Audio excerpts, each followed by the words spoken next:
He's the chair of Science Operations Working Group Mission Operations at NASA Mars Exploration Rover Mission. Thank you very much, sir, for joining us here on TRT World. What does this first commercial moon landing by a private Japanese company signify for the future of space exploration? And how does it really impact government-run programs and the dynamics of competition among actors in the sector?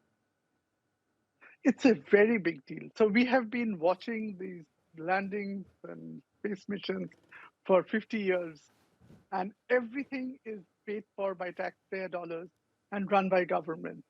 So, so, so imagine, I mean, everything that we have seen is funded by some government and ultimately comes from a taxpayer dollars.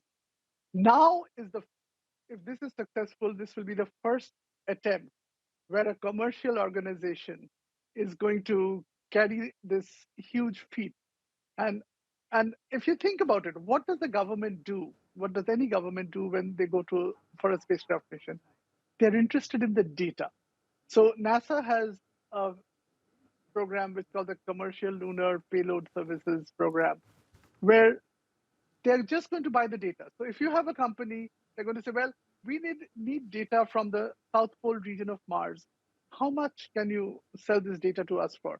You have the spacecraft, you have the rover, you figure out a way to get it, but we just need the data. And so the government and NASA is going to just buy the data. So it's a very interesting model, but it gets the private sector into play. And when the private sector comes into play, there is a lot of efficiencies that come to the table. If you look at the services on Earth, everything from commercial aviation to the ship, the ship trade, the ship cargo that moves, everything is by the private.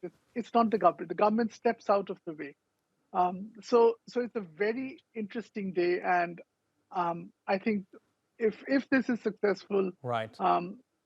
there'll be many more of this. Indeed, and we are all anxiously waiting to see whether or not this is going to be a successful landing. I've been just told by my producer that folks in Japan are monitoring the situation. They are trying to make sure whether or not the rocket has landed or not. They're trying to get some sort of confirmation. And just talking about this commercial moon landing, in the past, both Indian and Israeli private companies have tried to do what a Japanese startup is trying to do today.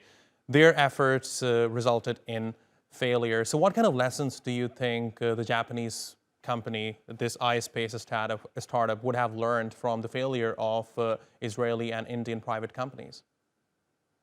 See, I don't know whether they have access to the data. See, the cue here is, you have to find a way to slow down the spacecraft and land on the moon. For Mars, this is much more difficult because there is the difficulty that the signals take 20 minutes or so to travel back and forth. Here, you can actually monitor it and maybe even issue some commands in real time. But mostly, this is an automated sequence. And this is a tough thing to learn.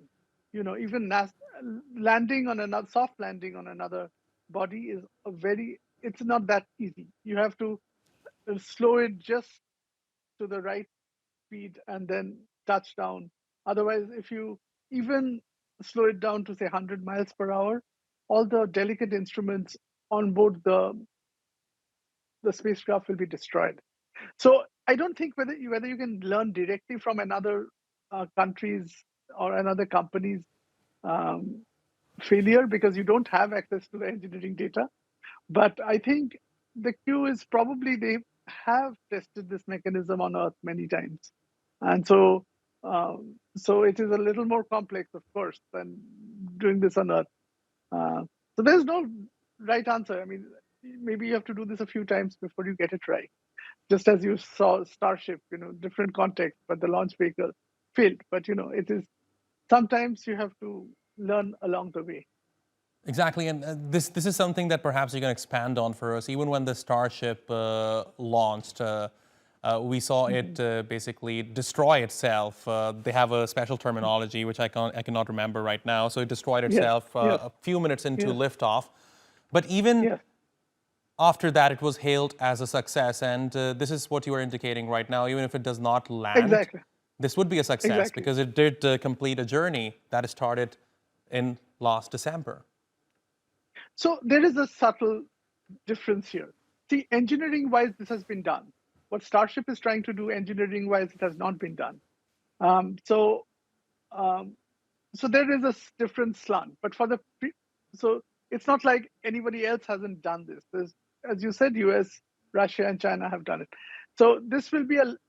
I think this could be a some steps forward for this company if they were to do it again.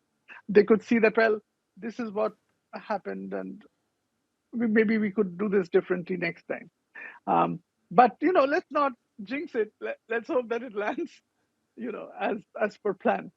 Um, All right. right, and we're all anxiously waiting to see whether or not this is going to be a successful landing. Amitabha Ghosh, thank you very much for talking to us here on TRT World. Really appreciate your taking out the time.